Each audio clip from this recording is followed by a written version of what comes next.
Playing Hex Shards of Fate, Merry Melee Corinth format. It's free to play on PC and PS4. You can download the game using the link in my description. I do not get any benefit from that other than new players to play with. Crossplay is enabled, so we can play PC versus PS4 players against a PS4 player currently.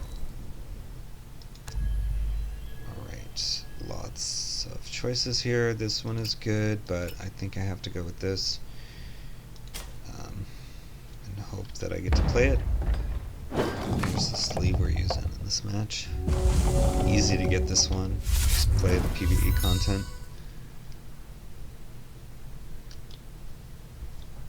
Which, that's something great about this game, is there's hours of free PvE content. You don't have to pay at all to play them.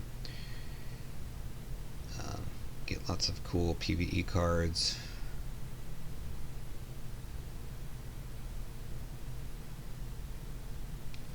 This little sparkling on here shows you which player it is. It also, there's usually some sort of effect lighting up the side of the battle board of the active player.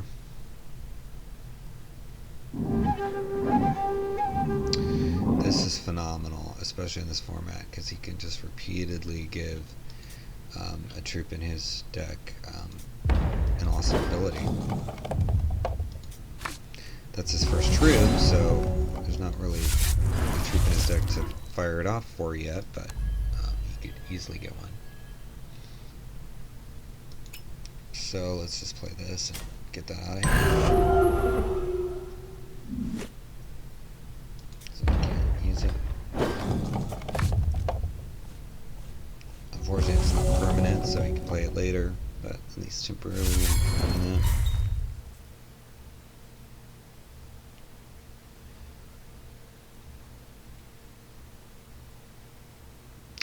In this format, even just delaying things is good, because you're trying to build up a good deck. We know we have a 6-drop in here. We're 1/3 of the way there on our resources, soon to be half the way there.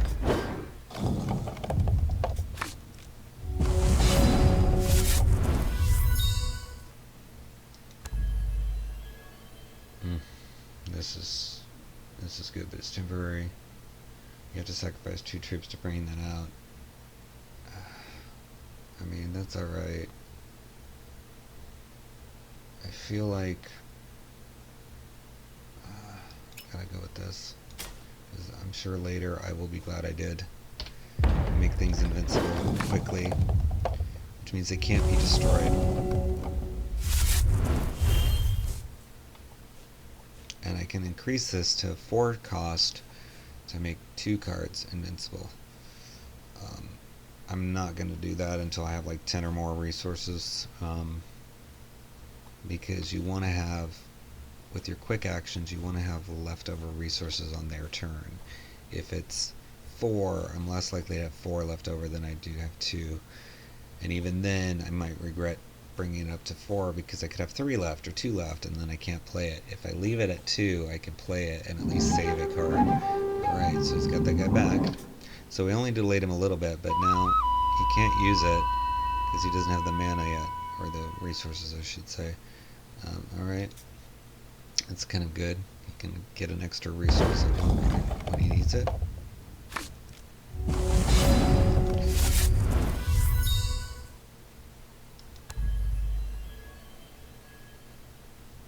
This is permanent, so now we can ruin that card for the rest of the game.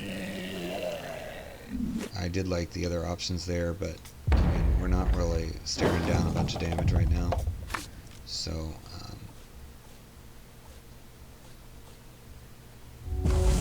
this probably doesn't have a lot of replayability. But there weren't many other good choices when I had that card. Anyway, and I could get something that maybe copies this card every time I play it.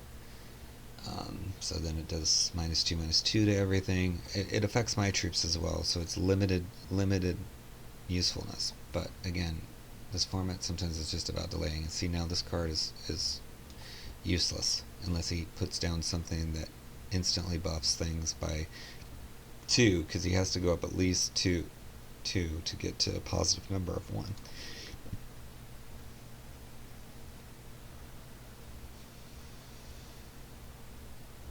And dead cards in their hand are good. Because again, unless he gets a permanent constant or artifact that's buffing everything, which there aren't that many. So gains 2 charges, which isn't that great in this format. It would be great with the card I have in my deck, because it gets benefits of additional charges. But the Eternal that's in my deck,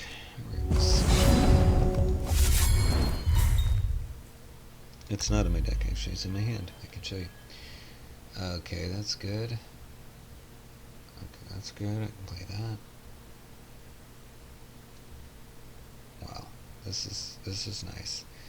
But considering that he has a 3/2 out,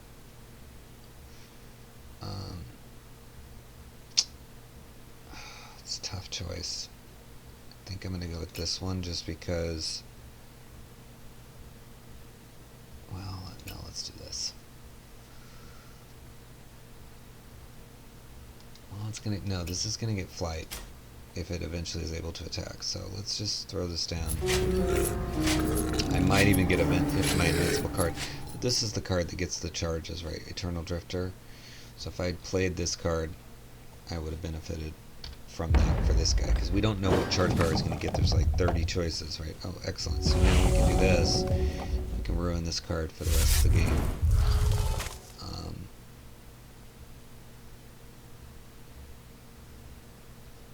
So now I know I have a 3-drop quick action and a 2-drop quick action, so it behooves me to try to always save 3 or less if there's something I could use those for. That part too. But let's get rid of this guy first.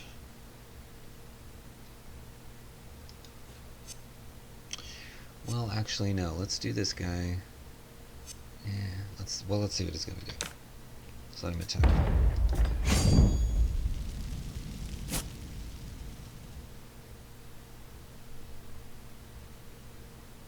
Okay, since he didn't attack with the other guy, I'm going to take out the flyer, because this guy will fly when he attacks. And so he won't be able to block it. That'll create another Crypt Curse for me. And I can potentially put something down to, okay, so I'm going to discard a random card, because I don't mind discarding. I only had resources anyway.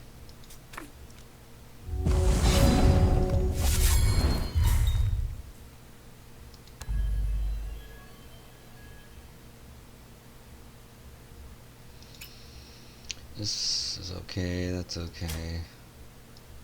Let's attack, and then we'll put down this blocker. So now we're able to block either one of these troops he has. And we can play the Crypt Curse that he's created. It has different abilities, but that's okay. Still an extra card in our deck. And now I can block both of his things.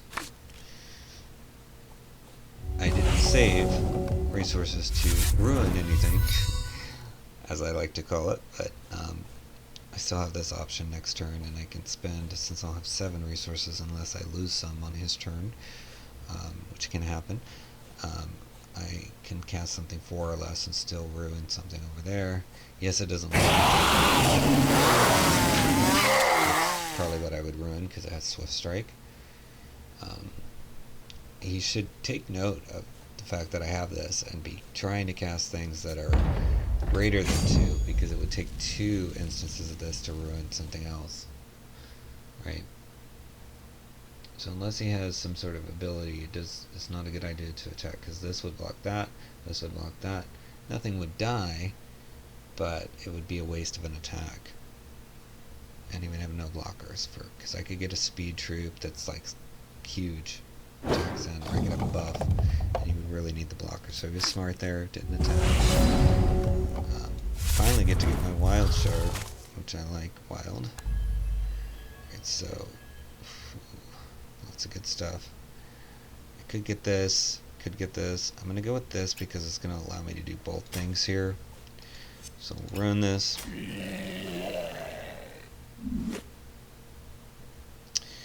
And we will attack with this guy because he flies. Go, Crit Curse, go, create a new one. Cast both of those. Oh, it loses the ability, that's right, I forgot. This is a one shot, so it happens one time. So I probably won't get any more, but that's alright. I don't need a deck full of those. And now I have a Rowan in my deck, which is awesome. And now I'm able to cast this, and we can see what ability he gets. Again, no use for this. It would actually hurt me more, because it would kill this. But it delayed that card, and I'm still, you know, fine with that. Kind of took him for a loop. And again, he's not remembering that I have this and the other -2/-2, so you should really try to get things that are 4 or greater. Now, he may not have been presented with those choices, so I don't fault him for the choices he's made, but so far he's been playing things that end up like this, that are dead cards. So now we know he has at least 2 cards in his deck, 3, because he's also the flyer, that are basically not playable. Now, the flyer has a death cry of Verdict, so there would be some benefit to playing, and with this card, actually playing all of them is good, because now it's going to get a buff, it's going to get a Verdict off, so it's not completely useless. Now, I don't know that I want to discard a random card here, because I could lose my option, but I'm going to spin the wheel. Alright, got lucky. If I'd given him a flyer, then this wouldn't be able to attack and die, so I had to do that. Had to take the risk. Would have preferred this one to be discarded or this, but it's 3 into diamond. Oh my gosh, so many good choices here. I really want to see what his ability is going to be, so I'm going to play it first because it could have some sort of buff that will help me. Oh, that's the worst thing you could get. He's still a 6/6, but being able to play something script is just not that useful. We're slowly draining life. It's punishing me for picking this card. It just keeps coming back. It's like, why did you pick this card? I know, I probably could have taken some chumper over that, but delay.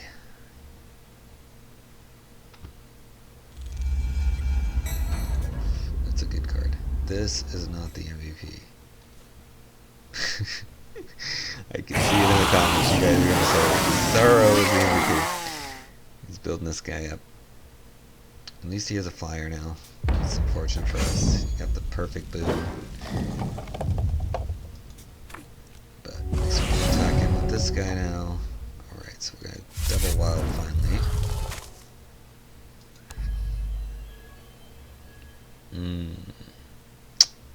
Wow. I think plussing everything is better than a single troop getting a Swift Strike capability. So, gonna attack with this, and you'd have to double block to get this one, so we'll try this. It's probably not gonna get through. And actually, let's attack with this too, because he either has to take it or block.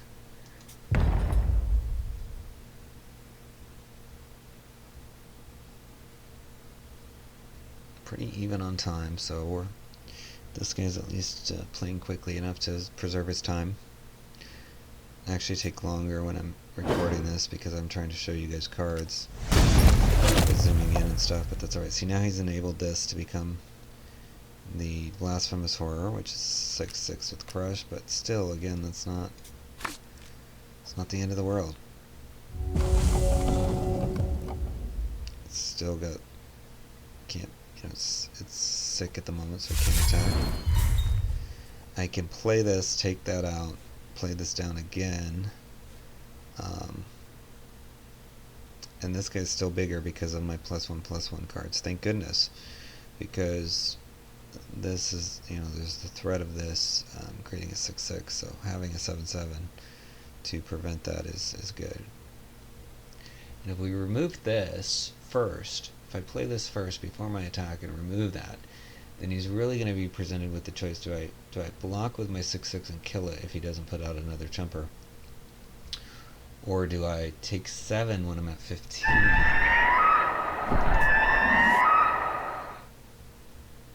Okay, let's do that, because that's not that bad. You can play it again. That was a risk, because he had these in there too. Okay, it's fine. Do 6 damage. I mean, I could block with this. Maybe I will, because it doesn't matter. Nah. Alright, let him have his damage.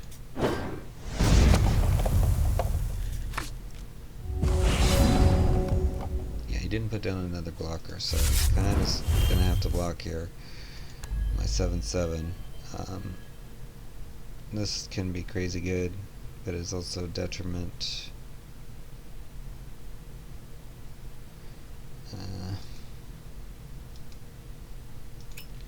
I'll play this because I need to get these down.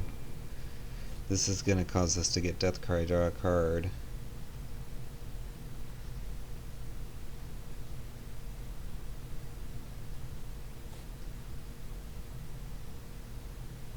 I wish he had stuff in his... I guess, I mean, when something dies, I can play it for free. So it's not the end of the world, it's not the worst ability. Clock's ticking.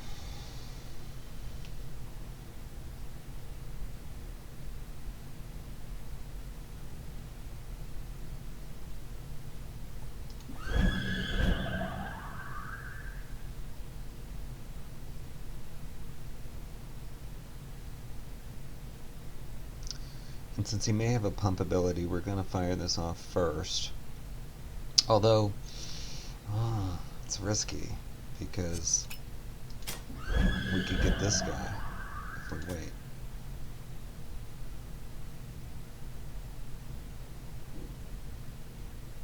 But he could have a pump or something and prevent this from firing.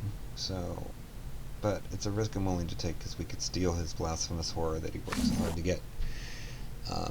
Alright.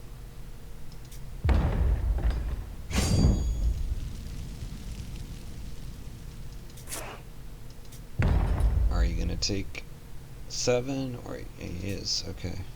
Alright, so now let's try this.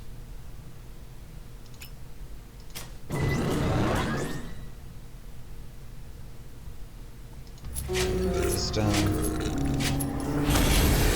And he conceded. Alright. I think Eternal Drifter might have been the MVP. That one was a hard one. There wasn't really one card that stood out to me, but what are your thoughts? What was the MVP card for you in your mind? So happy hexing. I'll see you in a match.